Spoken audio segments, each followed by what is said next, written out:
सॉक्रेटिसला समजून घेऊया, त्याचं बॅकग्राऊंड काय होतं, त्याला नक्की काय म्हणायचं होतं, आणि नंतर मग त्याच्यावरती आलेले प्रश्न, त्याच्यामध्ये काय एक्सपेक्टेड आहे लिहिणं.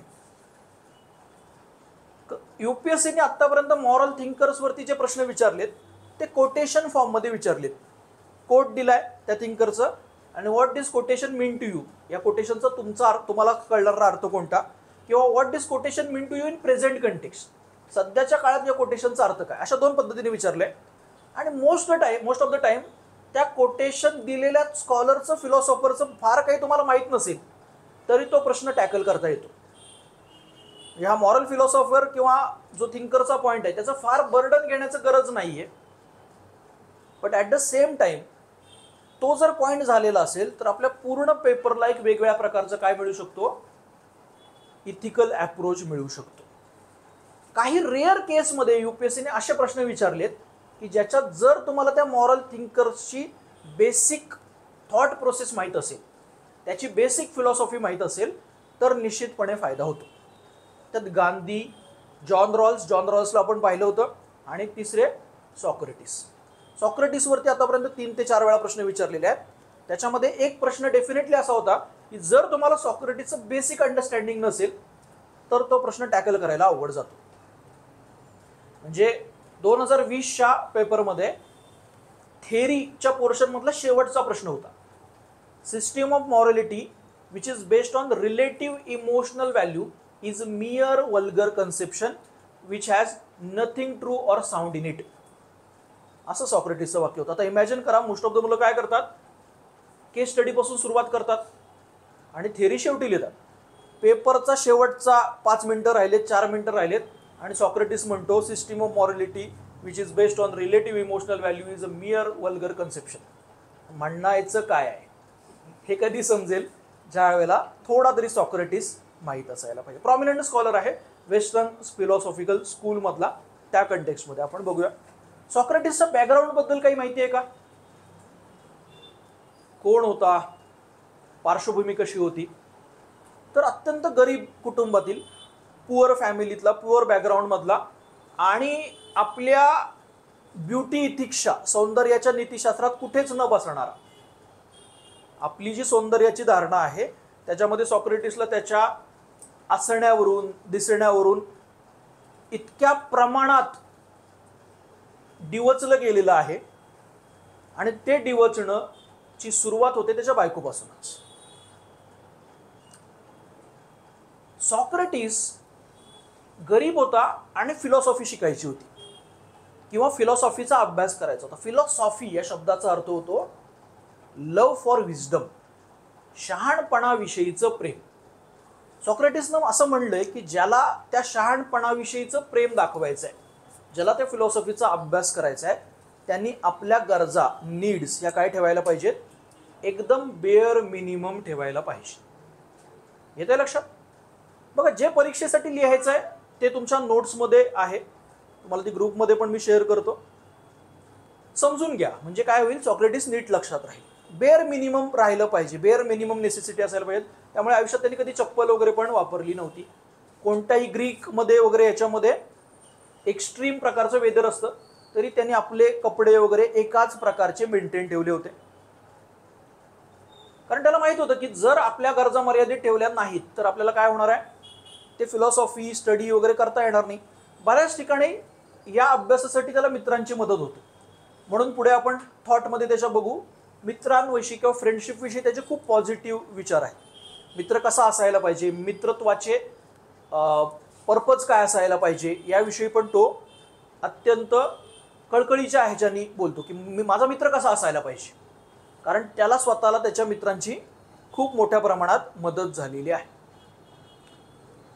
असा हा सॉक्रेटिस, ज्याला जो पुअर बॅकग्राऊंड आहे, दुसरं फिलॉसॉफी शिकायची आहे, आणि त्यातल्या त्यात त्याची बायको अशी मिळालेली आहे, तर तो म्हणतो की अशी निवडली आहे की जी अत्यंत त्याचा पाहिजे तिथं डिसरिस्पेक्ट करते, भेटेल तिथं डिसरिस्पेक्ट करते.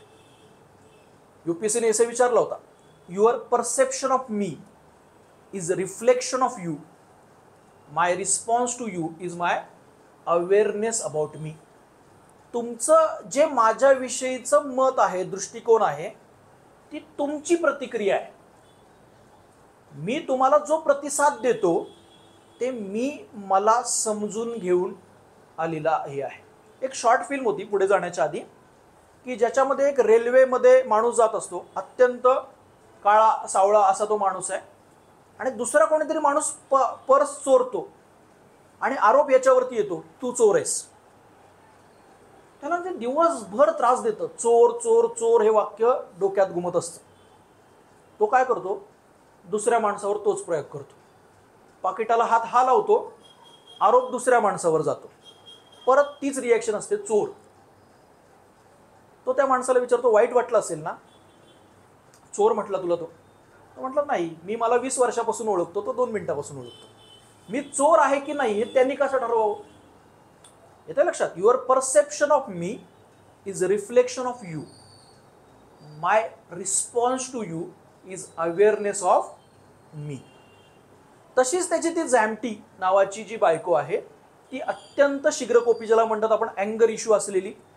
तुम्हाला एक लेवलपर्यंत या माणसाने इतकी फिलॉसॉफी दिली, या फिलॉसॉफी रिलेटेड काम केलंय, हे पटणारच नाही. भर रस्त्यामध्ये त्याने तिच्या शिव्या घातलेल्या आहेत. त्याचे अत्यंत बऱ्याच वेळेला तिने कपडे फाडलेले आहेत रस्त्यात. एका वेळेला कपडे फाडून तिचं भागलं नाही तरी हा माणूस शांत राहिलेला आहे. त्यावेळेला तिने घाण पाणी असलेली एक बादली त्याच्यावरती ओतलेली आहे. त्यावेळेला सॉक्रेटिस असं म्हटलं होता, इतकी मेघगर्जना झाल्यानंतर, एवढे ढग गडगडल्यानंतर थोडेफार पाऊस पडणारच ना. ती इतकी बोललेली आहे, तापलेली आहे, तर काय तेवढं तर होणारच आहे. आता आपल्याला असं वाटेल की हा माणूस लहानपणापासूनच काय असेल, तितका सेल्फ कंट्रोलवाला असेल. मला नाही होणार बाबा, मी लहानपणापासून काही तसा साधूबिदू नाही. मी पण एक बादली काय केली असती, ओतून टाकली असती. पण हा सॉक्रेटिस नावाचा माणूस त्याच्या तरुण किंवा लहान वयामध्ये अत्यंत पुन्हा एकदा अँगर इश्यू असलेला होता. म्हणून ना शॉर्ट टेम्पर्ड, सतत कशावर तरी रागवणं, अशा गोष्टींचा त्याने ते बदललं स्वतःला. कशासाठी? पुन्हा एकदा काय करायचंय मला, तत्वज्ञान शिकायचंय. त्याला 1-2 मित्रांनी विचारलं, पण अरे कसा सहन करतो या बायकोला तू?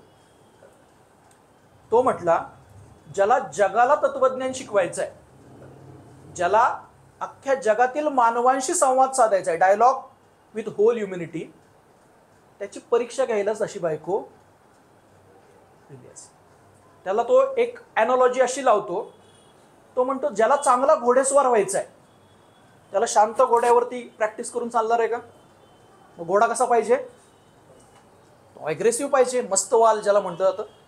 सो घोडा त्रासदायक असेल तर कंट्रोल मी चांगलं हे होणार ना. म्हणून मॉक टेस्ट जरा अवघड पाहिजेत, म्हणून काय होणार, कंट्रोल येणार. तो म्हणतो जर मी हिच्यावरती नियंत्रण किंवा हिच्या भावनांचं प्रॉपर व्यवस्थापन करू शकलो, हिला प्रॉपर प्रतिक्रिया देऊ शकलो, तर बाकीच्या तत्वज्ञानाच्या गोष्टी होतील ना. थोडक्यात ती परीक्षाच माझी बघितली जाते. सो अशा बॅकग्राऊंड मधला तो व्यक्ती काय काम करतो बरं आयुष्यभर? माहितीये का सॉक्रेटिसने काय केलं आयुष्यभर? टीचिंग नाही केली. पहिली गोष्ट म्हणजे त्याने स्वतःला कधी शिक्षक, टीचर म्हणून म्हटलेलं नाही. सॉक्रेटिसच्या वेळेला आणखी एक स्कॉलर्स होते, सोफिस्ट नावाचे.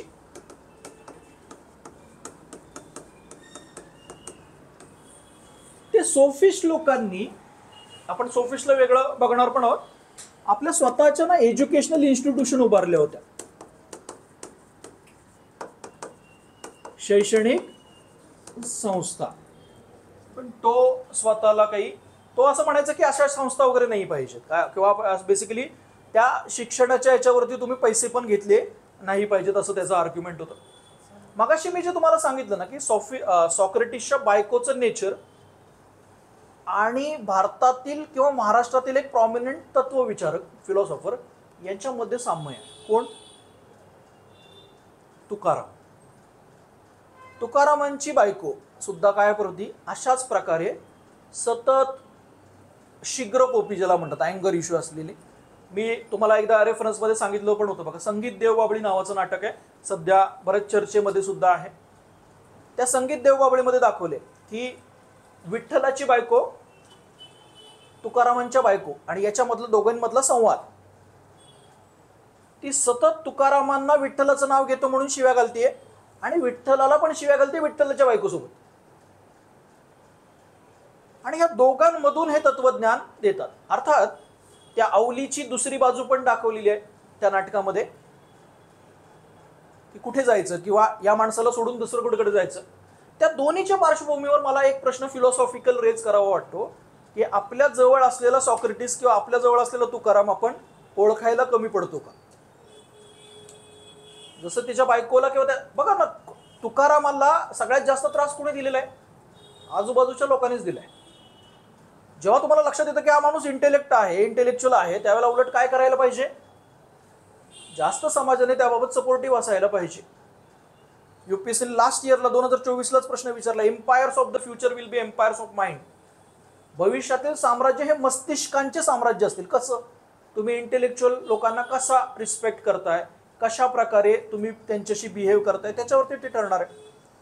सो तुकाराम आणि सॉक्रेटिसशी बऱ्याचदा काय होते, तुलना केली जाते. सो तो स्वतःला शिक्षक वगैरे काही म्हणत नव्हता. तो म्हणला, I am not a teacher, मी कोणी शिक्षक वगैरे नाहीये.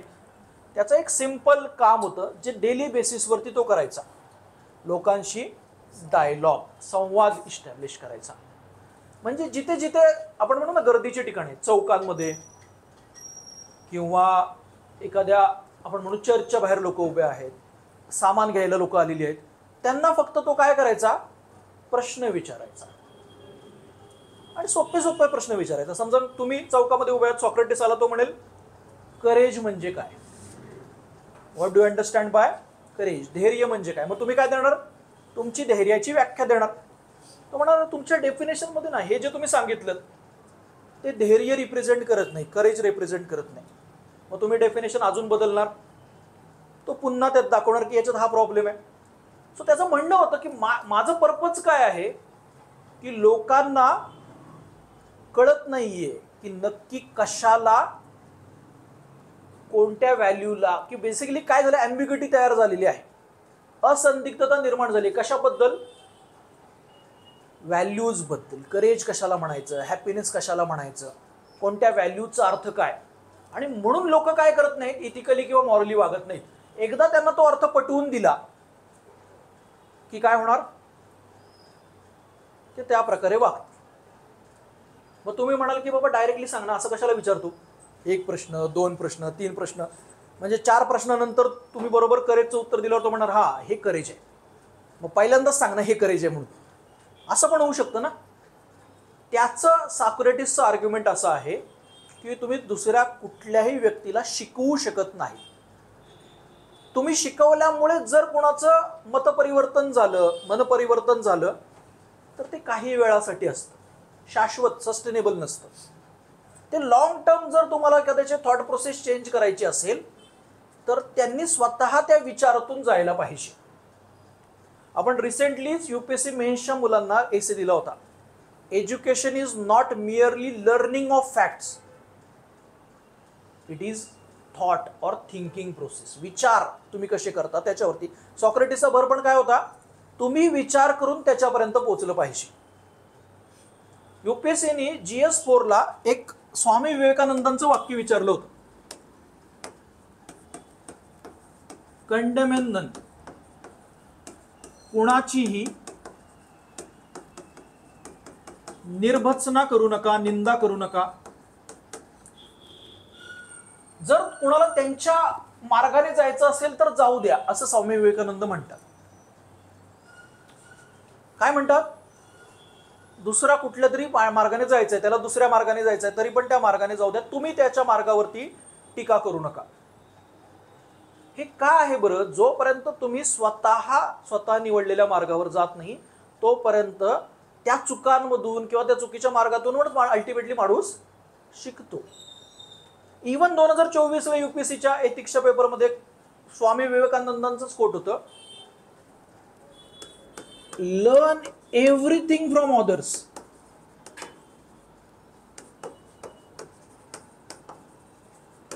दुसऱ्यांकडून काय करा, जे काही आहे ते शिका, but assimilate in your own way, तुमच्या स्वतःच्या पद्धतीने तुमच्यामध्ये ते रुजवा. ते पुढे असं म्हणतात, डू नॉट बिकम ऑदर्स. दुसऱ्यांसारखे बनू नका, तुमची स्वतःची आयडेंटिटी, वेगळी आयडेंटिटी मेंटेन ठेवा. मी तुम्हाला आधी पण सांगितलं होतं, युपीएससीने जे कोर्टमध्ये प्रश्न विचारलेले आहेत ते कोर्ट इन अ वे आपल्याला काय करावे लागतात, काय करता येतात, परीक्षेमध्ये वापरता येतात. त्यामुळे ते बाजूला करून ठेवले पाहिजे. सो स्वामी विवेकानंद, बुद्ध आणि सॉक्रेटिस सगळ्यांमध्ये एक कन्सिस्टन्सी दिसते बघा. बुद्ध म्हणतो बी युअर ओन लाईट, अत्त दीप भव, तुमचा प्रकाश तुम्ही व्हा, स्वयंप्रकाशित व्हा. सॉक्रेटिस म्हणतो मी तुम्हाला शिकवू शकत नाही, मी तुम्हाला फक्त विचार करायला प्रवृत्त करू शकतो, त्यातून अल्टिमेटली काय व्हायचं आहे, तुम्हाला त्या विचारापर्यंत पोहोचायचं आहे. सो ही सगळी काय दिसते, स्वामी विवेकानंदांच्या ह्याच्यामध्ये पण कन्सिस्टन्सी दिसते की तुम्ही दुसऱ्यांचा विचार ॲज इट इज स्वतःमध्ये इम्बाईब करू शकत नाही. आपल्याला आधी काय करावं लागणार आहे, त्या थॉट प्रोसेसमधून जावं लागणार आहे. हे सध्याच्या कंटेक्स्टमध्ये समजणं खूप महत्त्वाचं यासाठी आहे की आपण इन्फॉर्मेशनला सध्याच्या कंटेक्स्टमध्ये नॉलेज कन्सिडर करतो. माहिती म्हणजेच ज्ञान. जी माहिती माझ्याकडे आली, कारण त्याच्यावर काय होत नाही, थॉट प्रोसेस होत नाही, विचारांची प्रक्रिया होत नाही.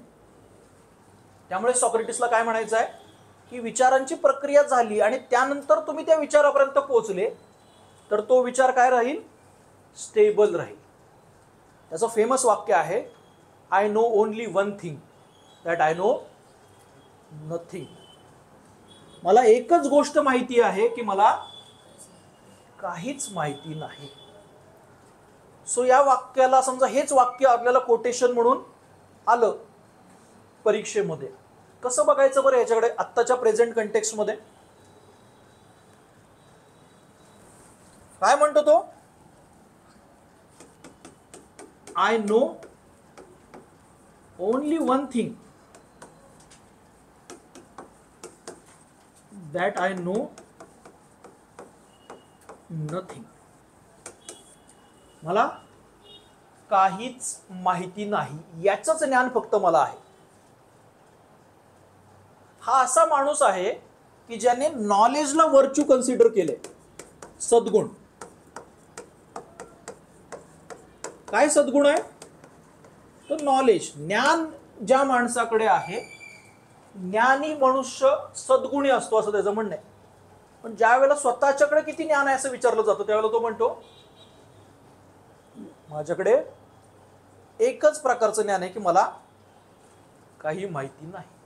या वाक्याकडे कसं बघायचं, तर एक प्रकारची ती त्याची स्वतःची काय दिसते आपल्याला, काय बरं, म्हणजे या वाक्यावरून सॉक्रेटिस या माणसाला मी कसं जज करायचं, कसं इव्हॅल्युएट करायचं, फक्त या एका वाक्यावरती.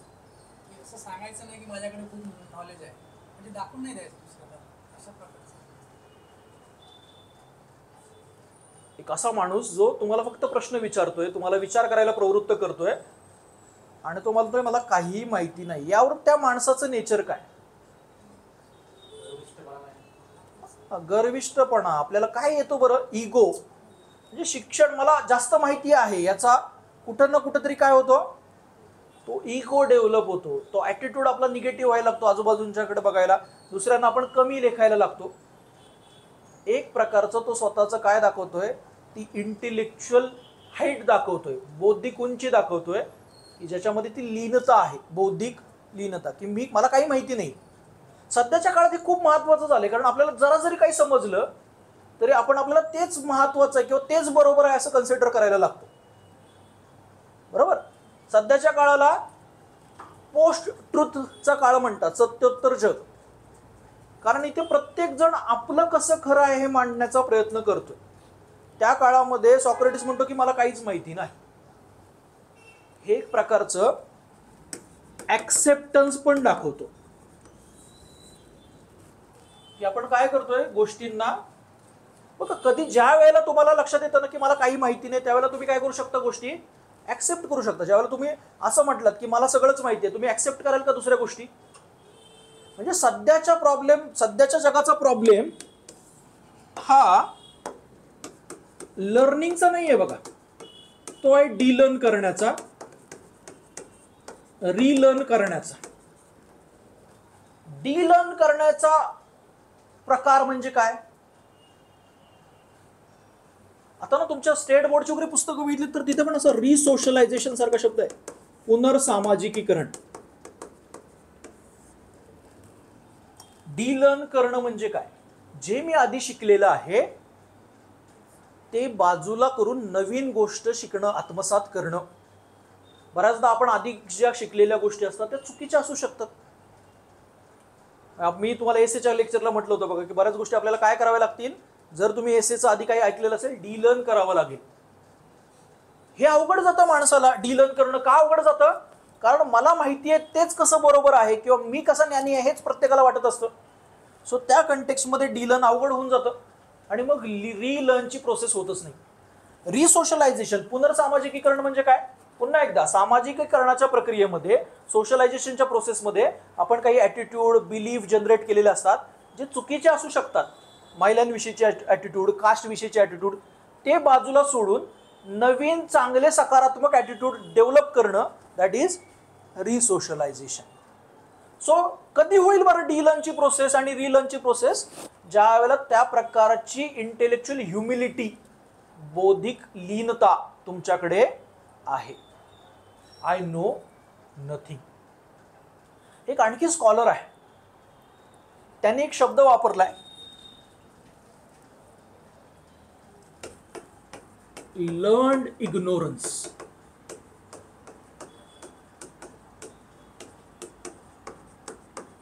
अज्ञानी व्यासंग. काय प्रकार आहे बरं? लर्न म्हणजे व्यासंग आहे माणसाचा, शिक्षित आहे माणूस, पण ॲट द सेम टाइम अज्ञानी आहे. तो असं म्हणतो, जितका मी शिकत जाईल, जितका मी ज्ञान ग्रहण करत जाईल, तितकी मला एक गोष्ट कळते की मला अजून बऱ्याच गोष्टी माहिती नाही. That is learn ignorance. शिकल्याने, ज्ञानी झाल्याने तुमच्यातल्या अपूर्णत्वाची, तुमच्यातल्या त्या कमीपणाची जाणीव होणं म्हणजे काय? Learn ignorance. रॉबर्ट फ्रॉस्टला आपण आतापर्यंत एसे मध्ये वगैरे बघितलं. त्या रॉबर्ट फ्रॉस्टचं एक कोट आहे जे तुम्ही एसे मध्ये, ह्याच्यामध्ये एज्युकेशनच्या थीममध्ये वापरू शकता. तो म्हणतो, education is ability to listen almost anything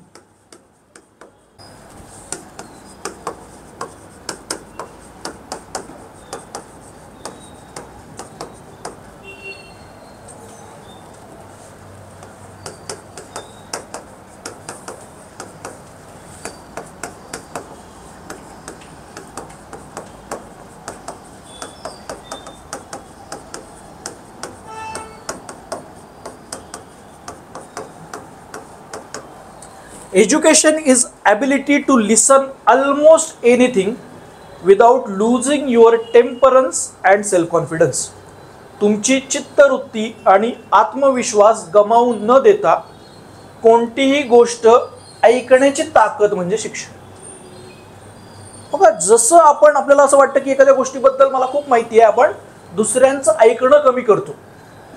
ते असं म्हणतात की तुम्ही काही ऐकण्याची ताकद तुमच्यामध्ये निर्माण झाली पाहिजे, पण ती ताकद निर्माण करताना काय नाही गेलं पाहिजे?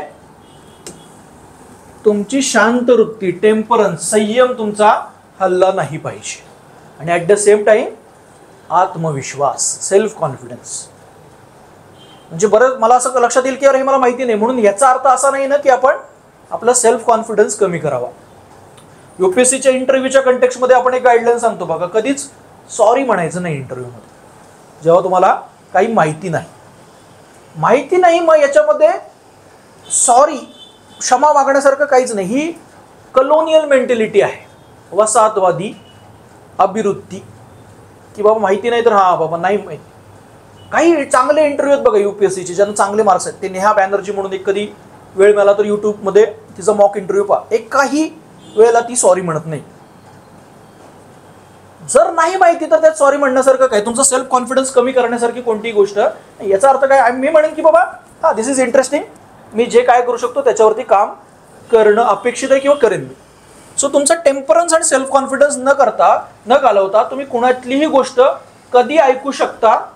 पुन्हा एकदा त्यासाठी सॉक्रेटिसचं ते वाक्य कुठं ना कुठंतरी डोक्यात असायला पाहिजे. I know only one thing that I know nothing. So 2 वाक्य आपण सॉक्रेटिसचे बघितली. Knowledge is virtue. Second, I know only one thing that I know nothing. बरोबर. सॉक्रेटिसवर एक टीका केली जाते की हे म्हणजे असा माणूस आहे की जे आम्हाला विचारतो करेज म्हणजे काय, स्वतः कुठं काय सांगतो. अशा आता इंडियामध्ये असताना तर त्याला तर खाऊनच टाकलेलं असतं लोकांनी. तू आधी तुझं सांग करेज म्हणजे काय, नंतर मला शिकव, असं आपण म्हटलं असतं.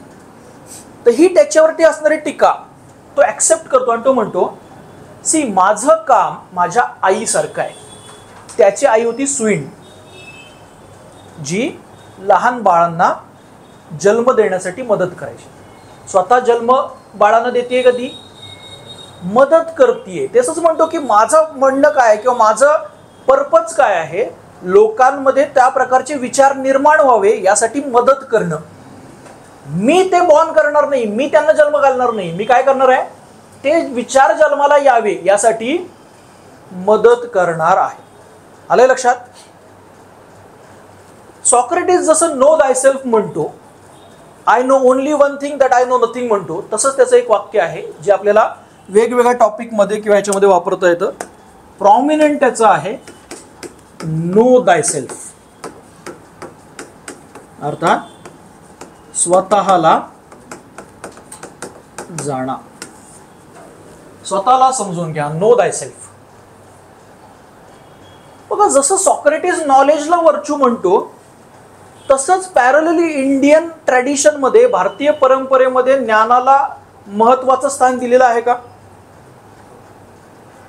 कारण हे आपल्याला इतिक्षा याच्यामध्ये करायचं आहे. ज्यावेळेला आपण पाश्चात्य विचार वापरतोय त्यावेळेला त्याच्या अनुषंगाने आपल्याला काय करायचे आहे, भारतीय विचार किंवा तत्वज्ञानाचा वापर करायचा आहे.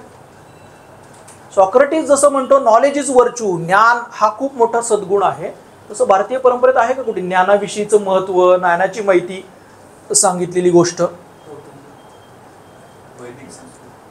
हा, काय सांगितले त्याच्यामध्ये?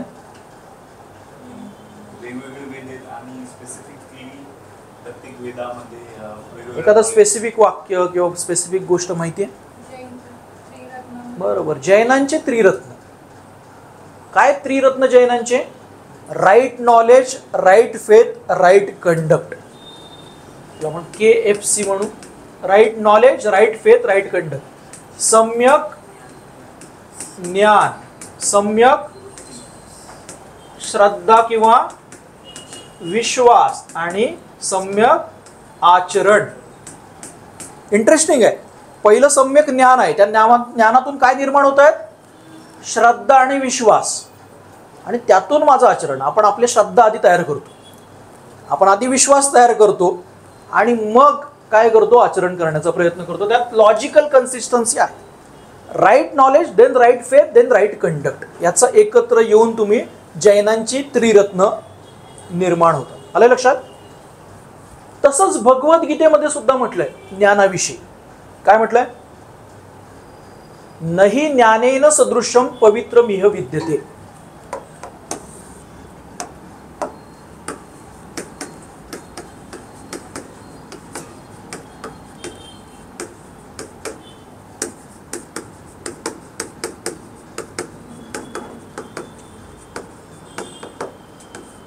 या जगात ज्ञानासारखी पवित्र गोष्ट नाही. नहि ज्ञानेन सदृशम पवित्रमिह विद्यते. भगवद्गीता 4:37. एक्झामिनरला कन्वे केलं की बाबा मला कुठल्या अध्यायात म्हटलेलं आहे, कोणता श्लोक आहे ते सुद्धा माहिती आहे. स्पेसिफिसिटी. नहि ज्ञानेन सदृशम पवित्रमिह विद्यते. बुद्धाने सुद्धा दुःखाचं कारण हे अज्ञानात आहे असं सांगितलेलं आहे. सो बेसिकली ज्ञानाविषयी इंडियन ट्रॅडिशनमध्ये पण तितकाच रिस्पेक्ट किंवा तितकाच विचार झालेला दिसतो. तसंच जसं सॉक्रेटिस म्हणतो स्वतःला जाणा, नो दाय सेल्फ, तसं भारतीय परंपरेत सांगितलंय का की तुम्ही स्वतःला जाणलं पाहिजे, स्वतःला समजून घेतलं पाहिजे? असं काही आहे भारतीय परंपरेत? उपनिषदांमध्ये येणारा प्रॉमिनंट क्वेश्चन कोहम. कोहम काय आहे? ज्या वेळेला मी विचारतोय कोहम, हु आय एम, मी कोण आहे, हा प्रश्न अल्टिमेटली काय दाखवतो? ती टेंडन्सी स्वतःला जाणून घेण्याची. येते लक्षात? ह्याच्यामध्ये पतंजलींच्या योगसूत्रामध्ये स्वाध्याय नावाचा प्रकार आहे. स्व अध्याय, त्याला फोल्ड करा, स्वतःचा अध्याय, स्वाध्याय. स्वतःला समजून घेणं, स्वतःविषयीचं शिक्षण घेणं म्हणजे काय? स्वाध्याय. आता तुम्हाला मी एसे मध्ये किंवा बाकी ठिकाणी सांगितलेलं आहे की आपल्याला एसे एथिक्स मध्ये इंडियाला रिप्रेझेंट करायचं आहे. मुद्दाम कालच्याच लेक्चरला सांगितलं होतं, मुद्दाम अशा काही गोष्टी आणून ठेवायच्या तिरुवल्लर सारख्या वगैरे की ज्या काय करतील आपल्याला मार्क्स जास्त मिळवून देतील. सो त्या कंटेक्स्टमध्ये स्वतःला जाणा, नो दाय सेल्फ, असं सॉक्रेटिसच्या धर्तीवरती बोललेली एक संत कवयित्री आहे काश्मीरमधली. माहिती का तुम्हाला? काश्मीरमधली लल्लेश्वरी, जिला लालदेड किंवा लालदेद असं पण म्हणतात. लल्लेश्वरी हे हिंदूंनी तिला दिलेलं संबोधन आहे. हिंदू तिला लल्लेश्वरी म्हणतात, त्याच वेळेला मुस्लिम तिला लालदेद म्हणतात. मी म्हणतो अशी माणसं आहेत ना, ती इंडियाला रिप्रेझेंट करणारी आहेत, भारताचं प्रतिनिधित्व करणारी, की हिंदू मुस्लिम त्या दोघांसाठी पण ती एक व्यक्ती काय आहे? समानच आहे दोघांच्या याच्यामध्ये. ती म्हणते, लल्लेश्वरी म्हणते,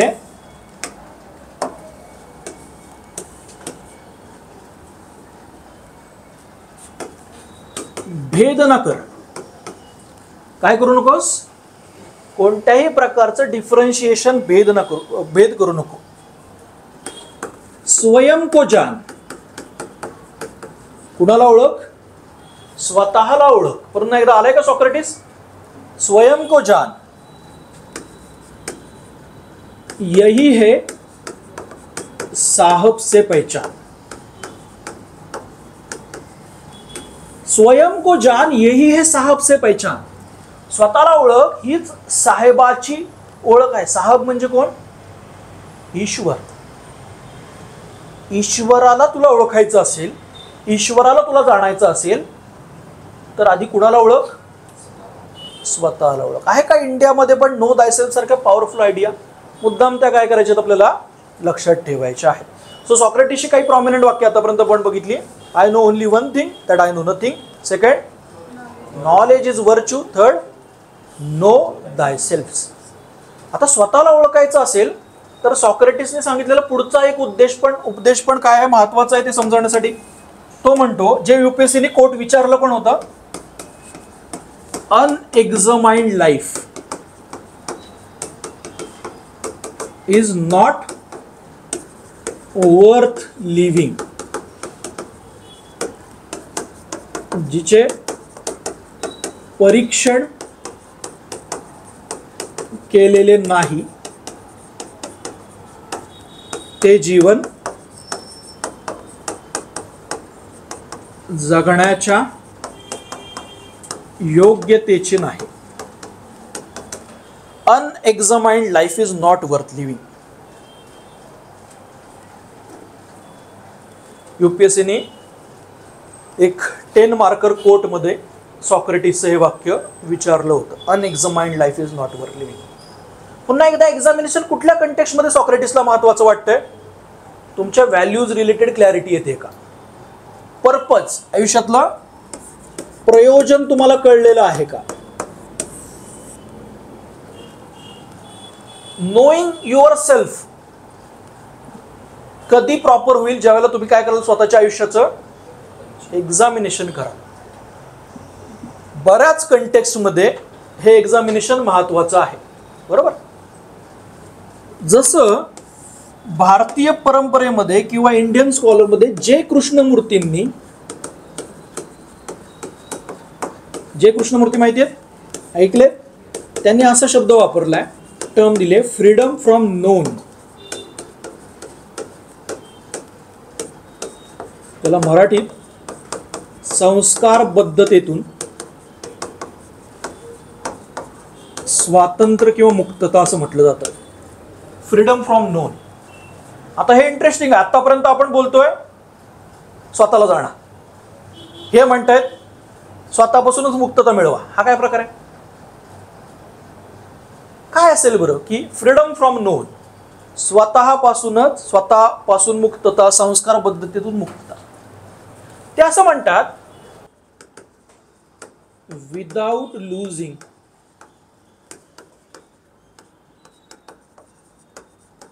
your temperance and self confidence.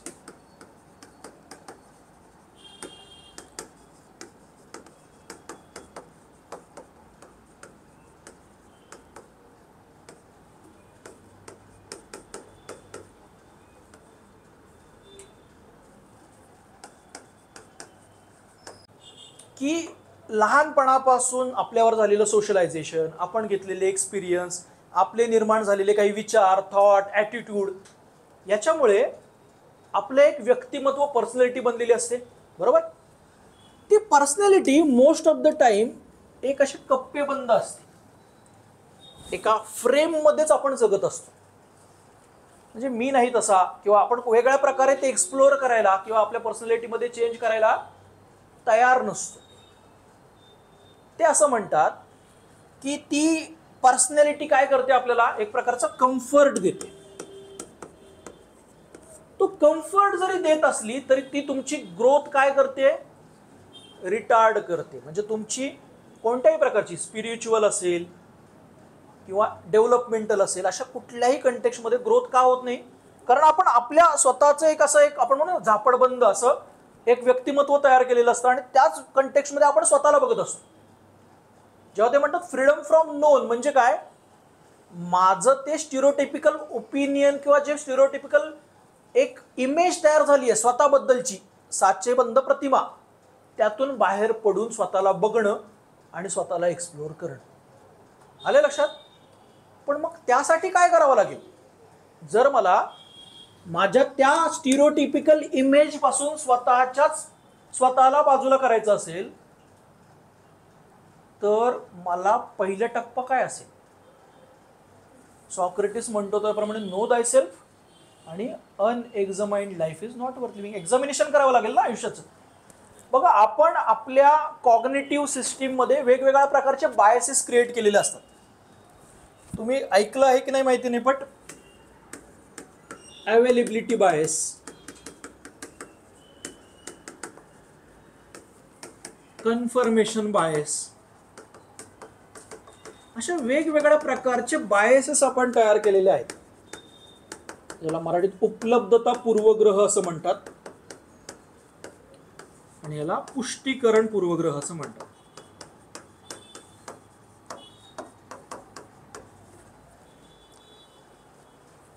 आणखी अशा कीवर्ड आहेत की जे आपल्याला बाकीच्या ठिकाणी पण वापरता येतात.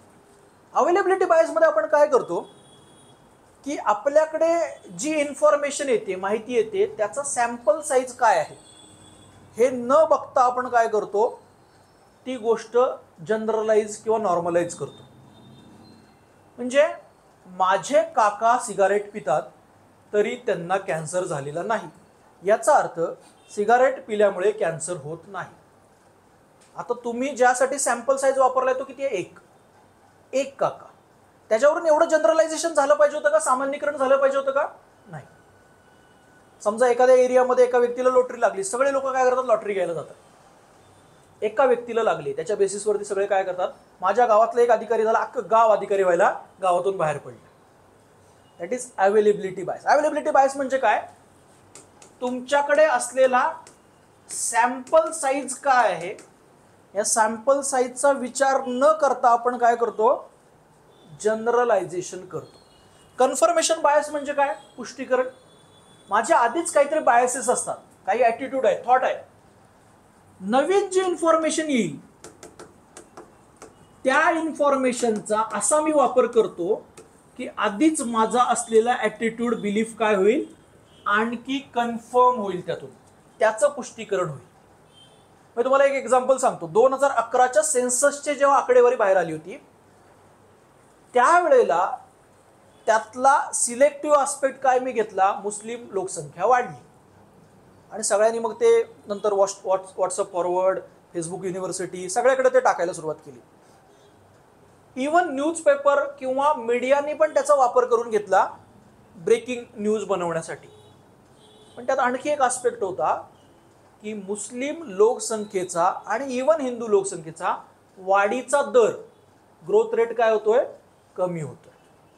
मग मी ती न्यूज नाही वाचली किंवा तेही नाही वाचलं, कारण का मला एक इन्फॉर्मेशन पाहिजे होती जी मला काय करेल, माझ्या आधीच असलेल्या बायसला कन्फर्मेशन देईल.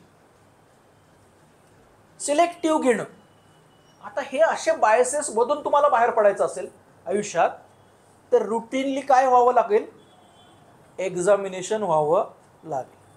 पण बघा एक लक्षात घ्या, आपण मॅस्लोची हायरार्की ऑफ नीड बघितली होती. एकदम लोएस्ट लेवलला आहेत मॅस्लोच्या हायरार्की ऑफ नीडच्या. ते करू शकतात का असं एक्झामिनेशन? मी म्हटलं की रस्त्यावरती एक माणूस आहे, रस्त्यावरती झोपतोय, रस्त्यावरती काम करतोय, त्याला जाऊन सांगितलं, सॉक्रेटिस म्हटलं बरं का, unexamined life is not worth living. तो तिथंच असलेले दगड बिगडं काय घेऊन करेल का आपल्याला? सो बेसिकली काय पाहिजे, एक्झामिनेशन करण्यासारखी परिस्थिती पण पाहिजे. सो सॉक्रेटिस जे म्हणतोय ते प्रत्येक वेळेला युनिव्हर्सल ट्रूथ आहे असं नाही. Unexamined life is not worth लिव्हिंगला काय करता येतं, काउंटर आर्ग्युमेंट देता येतात. पहिलं वर्थ लिव्हिंग लाईफ बनवा, तशा प्रकारची सर्कमस्टान्सेस द्या, मग एक्झामिनेशनला आहे मिळेल. आलं इथपर्यंत लक्षात?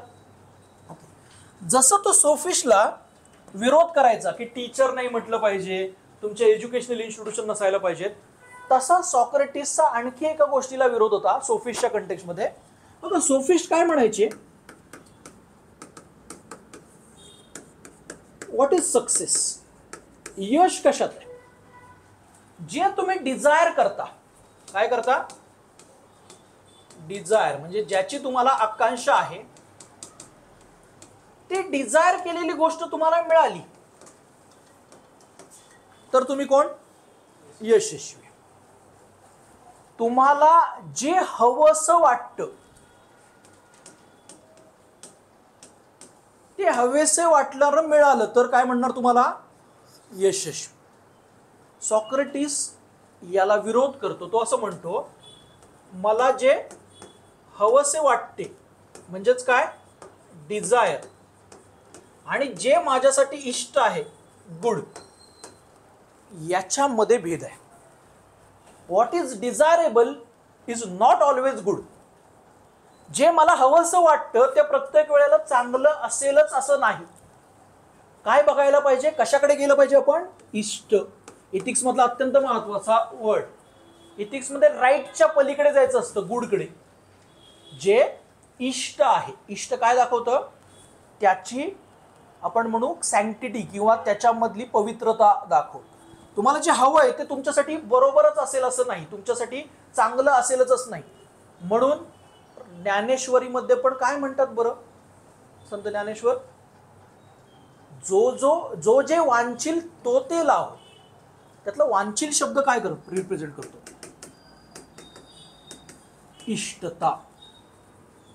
तुम्हाला जे पाहिजे हवे ते मिळो असं नाही, जी तुमची इष्ट अपेक्षा आहे, whatever good desire is there, that desire should be fulfill. ती डिझायर तुमची फुलफिल व्हावं. सगळं जे तुम्हाला पाहिजे ते मिळण्यापेक्षा जे चांगलं आहे असं तुम्हाला मिळावं. कळलं इथपर्यंत सॉक्रेटिसचं? सो काय काय बघितलं, एकदा जस्ट क्विक मेंटल हे बनवण्याचा प्रयत्न करा त्याचा.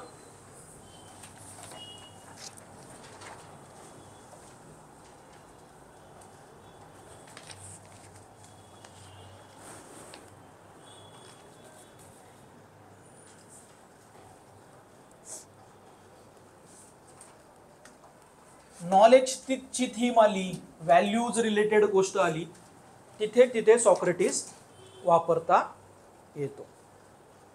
इथपर्यंत क्लिअर आहे आतापर्यंत? जसं मी सांगितलं की त्याच्या आयुष्यामध्ये फ्रेंडशिपचा रोल मोठा होता, कारण त्याच्या मित्रांनी जिथे तिथे त्याला मदत केली होती. इवन तो ज्या वेळेला न्यायालयामध्ये किंवा त्या कचेरीमध्ये तुरुंगामध्ये पडलेला होता त्यावेळेला पण त्याचे मित्र सतत त्याला भेटायला यायचे. बरं, त्याच्या आधी त्या मित्रत्वाविषयीच्या त्याच्या आर्ग्युमेंटच्या आधी असा माणूस जो स्वतःला काहीही माहिती नाही असं म्हणतो, असा माणूस जो चौकात उभं राहून फक्त तुम्हाला प्रश्न विचारतो, त्या माणसाविषयीचा इतका राग आणि त्याला दिलेली शिक्षा, मृत्यूदंडाची शिक्षा, विष प्राशन करायला लावणं, हे इतकं टोकाचं का झालं असेल बरं तुमच्या मते? तसं बघायला गेलं तर तो कुणाला ऑफेंडिंग वाटला नाही पाहिजे ना. असा माणूस जो ज्याची बायको इतका त्याचा तिरस्कार करते तिच्याशी पण चांगला वागतो.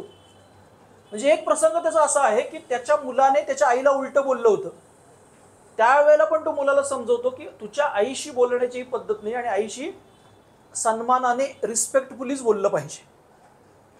एखादा असं तर म्हटलं असं हिला हेच पाहिजे होतं, मला बोलते ना की हे आता काय झालं पाहिजे, हिला भेटला ह्याला मुलगा बोलणारा, पण तो त्याला पण काय सांगतो, समजावून सांगतो. असा माणसाविषयीचा द्वेष, नकारात्मक हे आणि त्याचा त्या विष प्राशनापर्यंत जाणं हे कसं काय होत असेल बरं? का माणसं ऑफेंड झाली असतील त्याच्याशी?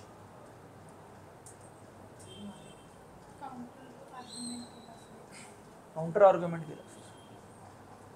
विशिष्ट विचार प्रक्रिया जी वर्षानुवर्ष होती त्याला एक कुठेतरी हा, म्हणजे तो काय करतोय, जे आधीपासून जो आपण म्हणतो त्यावेळेच्या सॉफिस्टला विरोध करतोय, त्याच्या आधीच्या जे लोक आहेत त्यांना म्हणजे विचार करायला लावणं ही धर्माला अत्यंत प्रॉब्लेमॅटिक गोष्ट आहे. धर्म काय म्हणतो की मी जे म्हणतो त्या पद्धतीने वागा, आणि त्यावेळेला हे विचारवंत काय सांगतायत, तुम्ही स्वतःचा विचार स्वतः करा. हे प्रॉब्लेमॅटिक आहे. पण त्यात एक आणखी इश्यू होता, लक्षात घ्या. आता समजा मी काय केलं, मी आत्ता जेव्हा लेक्चर देतोय बोलतोय त्यावेळेला तुमचं नाव न घेता तुमच्या एसेतलं एखादं सांगितलं की असं येण्यासारखं लिहिलं, तुम्हाला बरोबर कळलं की होतो की काय करायला पाहिजे, दोघांचं पण नैतिक हित साधलं पाहिजे, त्यावेळेला तो चांगला मित्र. दुसरं असं तो म्हणतो की माझ्या मित्रामध्ये समजा एखादा चांगला गुण नाही तरी तो चांगला आहे असं सांगणं हे पण अनैतिक आहे. तू होणारच, तुझं आन्सर रायटिंग ब्रिलियंट आहे की तुझ्या इतकं भारी कोणीच लिहित नाही. तर थोडक्यात तो काय म्हणतो, दुसऱ्यांमधल्या दोषांची, ड्रॉबॅक्सची हितकर जाणीव करून देणं हे सुद्धा कुणाचं काम असतं, मित्राचं काम असतं. आलंय लक्षात? सो सॉक्रेटिसच्या बेसिकली एकदा क्विक गो थ्रू करतो मी, काय काय म्हणायचंय सॉक्रेटिसला. काय करा, ती नोट पुन्हा एकदा शांतपणे वाचा. मी डायरेक्टली नोटमधलं वाचून दाखवण्यापेक्षा थोडंसं ऑर्गॅनिकली ते घेण्याचा प्रयत्न केलाय. तुमच्या लेवलला वाचा, हायलाईट करून ठेवा. सॉक्रेटिसला इतक्या गोष्टी बघायला पाहिजे. काय आहे बेसिकली पद्धत, काय आहे त्याची, संवाद पद्धती, डायलेक्टिकल मेथड त्याला म्हटलं जातं. काय म्हणतो तो, तुमच्या गरजांवरती, नीड्सवरती काय मिळाला पाहिजे, तुम्ही कंट्रोल मिळवला पाहिजे. ज्याला नीतिशास्त्र शिकवायचं आहे, नीती विचार शिकवायचा आहे, फिलॉसॉफी विचारायची आहे, त्यांनी आधी स्वतःवरती कंट्रोल मिळवणं गरजेचं आहे. आणि म्हणून तो पर्पजफुली काय करतो, स्वतःच्या अँगरचं मॅनेजमेंट करण्याचा प्रयत्न करतो. नॉलेज विषयी दोन आर्ग्युमेंट आहेत त्याचे. नॉलेज इज व्हर्च्यू, ज्ञान हाच सद्गुण आहे. At the same time I know only one thing, that I know nothing. ज्ञान हा सद्गुण आहे. तो दोन गोष्टीमध्ये डिफरन्शिएशन करतो. कुठल्या, व्हॉट यू वॉन्ट और what you desire and what is good for you. तुम्हाला काय हवं आहे, तुम्हाला काय हवं असं वाटतं आणि तुमच्यासाठी काय चांगलं किंवा काय इष्ट आहे. त्याच्यानंतर काय म्हणतो तो की जे चांगलं आहे, हितकर आहे, त्याच्यापर्यंत कोण नेऊ शकतो तुम्हाला, तुम्ही स्वतः. दुसरं फक्त तुम्हाला काय करू शकतो, मदत करू शकतो, मार्गदर्शन करू शकतो, पण अल्टिमेटली तुम्हाला त्या विचारापर्यंत, त्या चांगुलपणापर्यंत पोचायचं कुणाला आहे, स्वतःलाच पोचायचं आहे. माझा रोल काय आहे, माझ्या आईसारखा सुवेणीचा आहे. ती ज्याप्रमाणे बेबी डिलिव्हर करायला सहाय्य करते, फॅसिलिटेट करते, त्या प्रकारे माझा रोल आहे. Unexamined life is not worth living, हा त्याचा पुढचा विचार आहे सोफिस्टच्या शिकवण्याच्या शिक्षक बनण्याच्या गोष्टीला तो काय करतो, विरोध करतो. मित्राविषयीच्या संबंधांवरती तो म्हणतो की मॉरल अपलिफ्टमेंट व्हायला पाहिजे, नैतिक माझा उत्कर्ष व्हायला पाहिजे, तर ती मैत्री चांगली. मित्रामधील दोष असताना सुद्धा ते चांगलं चांगलं आहे असं दाखवणं हे सुद्धा वाईट आहे. तुम्ही काय करायला पाहिजे, त्याची पण जाणीव करून द्यायला पाहिजे. 2 गोष्टी तो सांगतो की आयुष्य जगायला गरजेचे आहेत, स्वाभिमान आणि आत्मसंयम.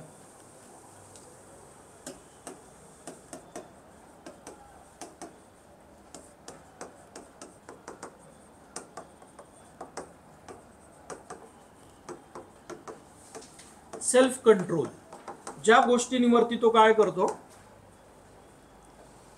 आपली लाईफ पण हे करण्याचा प्रयत्न करतो. त्याच्या पर्सनल लाईफमध्ये पण तो सेल्फ कंट्रोल दाखवतो, दुसऱ्यांशी संवाद करताना पण सेल्फ कंट्रोल दाखवतो. सॉक्रेटिसला सहज शक्य होतं त्या जेलमधून पळून जाणं. का नाही गेला बरं तो? हा एक मोठा वाद आहे तत्वज्ञानामध्ये की त्यांनी पळून जायला पाहिजे होतं का.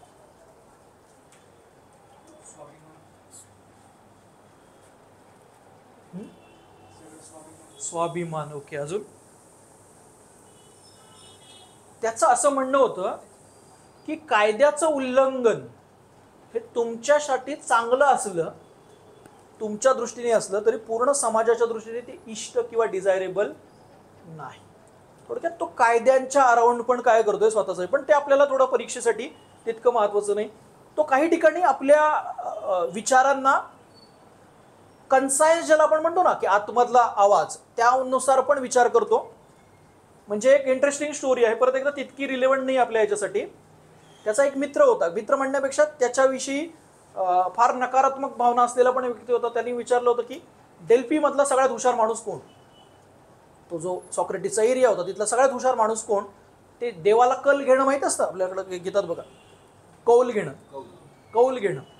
त्यावेळेला पण उत्तर आलं सॉक्रेटिस. मग तो म्हटला हा दैवी कौल आहे की मी काय करायला पाहिजे, तत्वज्ञानाचा अभ्यास करायला पाहिजे. तर अशा काही ठिकाणी तो काय करतो, त्या दैवी कौल किंवा आवाजाच्या दृष्टीचा विचार करतो. त्याला तो डेमोन असा शब्द वापरलाय. पण कन्सायन्सच्या कंटेक्स्टमध्ये तो डेमोन म्हणजे कन्सायन्सच होता का हे तितकं क्लिअर होत नाही. मोस्ट ऑफ द फिलॉसॉफर्स किंवा हे स्कॉलर्सचं असं म्हणणं आहे तो डेमोन थोडासा ईश्वरी आवाज ह्या अर्थाने होता. त्यामुळे तो आपल्या सिलेबस पॉईंटमध्ये तो डेमोनचा पॉईंट काही तितका बसत नाही. पुन्हा एकदा क्विकली गोथ्रू करूया. सॉक्रेटिस म्हटल्यानंतर काय काय वाक्य पटपट लक्षात आली पाहिजेत. इंग्लिश करायचं झालं मला. पहिलं नॉलेज इज व्हर्च्यू. व्हर्च्यू काय आहे तुमचा, नॉलेज आहे. नंतर डायलेक्टिक मेथड. या मेथडचा असं इम्पॉर्टन्स आहे बघा, सध्याच्या कंटेक्स्टमध्ये एज्युकेशन सिस्टीम असेल किंवा लर्निंग प्रोसेसमध्ये डायलेक्टिक मेथड थोडीशी कमी होती. आपण ती पहिल्यांदाच स्टॅनफोर्डचा याचा तो जस्टिसची सिरीज बघितली होती हार्वर्डची. त्यात पण काय होतं, ते क्वेश्चन आन्सर फॉर्मॅटमध्येच होतं सारखं. तर तो डायलेक्टिकल मेथड, उपनिषदांची मेथोडॉलॉजी पण काय आहे, प्रश्न उत्तराच्या स्वरूपात आहे. त्या प्रकारची मेथोडॉलॉजी थोडीशी कमी झालेली दिसते. त्यात पण ते महत्वाचे आहेत. नंतर अपेक्षित काय डायलेक्टिक मेथड, नंतर तुमचे स्वतःचे थॉट विचार तयार व्हायला पाहिजे, त्यानुसार तुम्ही वागलं पाहिजे. नंतर अजून नो दाय self, knowledge is virtue, I know only one thing that I know nothing, unexamined life is not worth living. ज्याचे परीक्षण केलेले नाही ते आयुष्य जगण्याच्या योग्यतेचे नाही. एक लक्षात घ्या, तुम्हाला ही बेसिक फिलॉसॉफी समजली, ती इंटरनलाइज झाली की त्याचे मल्टिपल युटिलिटी आहेत. युपीएससीने ना गेल्या वर्षी एक एसे विचारला होता. एसे मध्ये बघू आपण. The cost of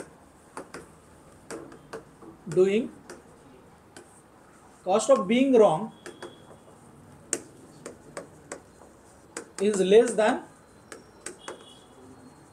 cost of doing nothing, जो आपण डिस्कस पण केला होता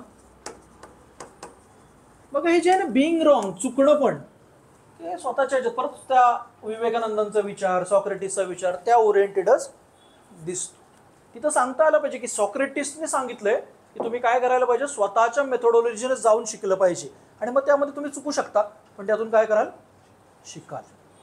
एकदा मला कळलं ती बेसिक फिलॉसॉफी, तर ती ह्याच्यामध्ये इथिक्समध्ये तर वापरता येते आणि ह्याच्यामध्ये पण वापरता येते. आता सॉक्रेटिस जे डायलेक्टिकल मेथडमध्ये करतोय त्याला म्हटलं जातं मॉरल रिझनिंग. त्यामुळे तुमच्या नोट्समध्ये हा एक शब्द सॉक्रेटिसच्या सोबत जोडून ठेवा.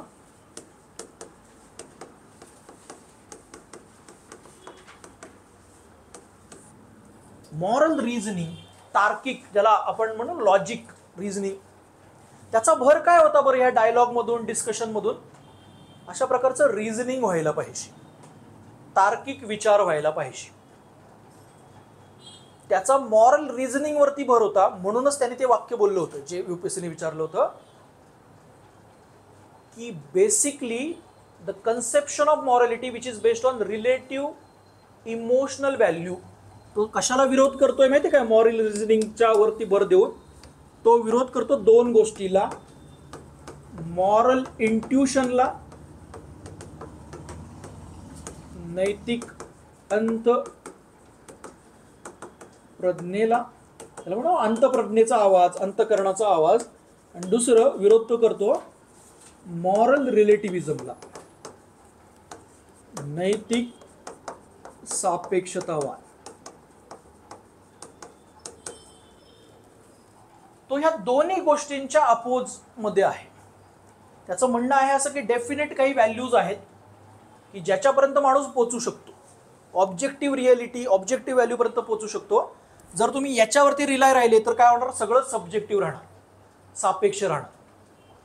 सो समजा युपीएससीने 2024ला प्रश्न विचारला होता, 23ला आय थिंक, मॉरल रिझनिंग वेस मॉरल इंट्युशन. बऱ्याच लोकांनी काय केलं, त्याच्यावर हातूर मात्र 3-4 पॉईंट लिहिले. पहिल्यांदा तर मॉरल इंट्युशन मध्ये आलं होतं का पाहिजे होते गांधी, आणि मॉरल रिझनिंग मध्ये आले पाहिजे होतं सॉक्रेटिस. कारण तो बेसिकली डिबेट कोणाचा आहे? गांधी आणि सॉक्रेटिसच्या अप्रोच मधला आहे. मॉरल रिझनिंग वेस मॉरल इंट्युशन. मॉरल इंट्युशन काय म्हणतं? माझ्या आतमधल्या आवाजाला विचारा. मॉरल रिलेटिव्हिझम काय म्हणतं? स्थळ, काळ, वेगवेगळ्या परिस्थितीमध्ये मॉरॅलिटी वेगवेगळी असू शकते. सॉक्रेटिस म्हणतो नाही, तुम्ही विचार करून डेफिनेट अशा काही व्हॅल्यूज पर्यंत, मॉरल्स पर्यंत पोहोचू शकता. आणि त्या मॉरल व्हॅल्यूज बद्दल वेगनेस जो आहे, अस्पष्टता जो आहे, ती दूर करण्याचंच काम कोणाचं आहे? माझं आहे. क्लिअर आहे? सॉक्रेटिसचे विचार राहतील लक्षात, डोक्यात फिक्स. ऑलमोस्ट आपण अशा पद्धतीने बघितलं की तुम्हाला ते या मोमेंटलाच ते लक्षात राहील. एकदा दोनदा नोट्समधून गो थ्रू करा जेणेकरून ते आणखी कन्सोलिडेट होईल. उद्या आपण 3 ते 4 प्रश्न GS4 मधले असे बघणार आहोत की जिथे सॉक्रेटिस विचारलेला आहे. ॲट द सेम टाइम तुमचं काम काय आहे? ॲटिट्यूडची नोट्स प्रॉपरली रिवाईज करणं, म्हणजे जेणेकरून ॲटिट्यूडमध्ये एक ओव्हरलुक करून आपण इमोशनल इंटेलिजन्स या आपल्या टॉपिककडे शिफ्ट होऊ शकतो. ठीक आहे, थांबूया. मॉरल रिझनिंगला ग्लॅड फ्लायचा कन्सेप्ट घेऊ शकतो का? काय ग्लॅड फ्लाय? जी माशी उडवत असती, आपल्याला त्रास देत असते, सॉर्ट ऑफ दॅट. आणखी इलॅबरेट कर जरा.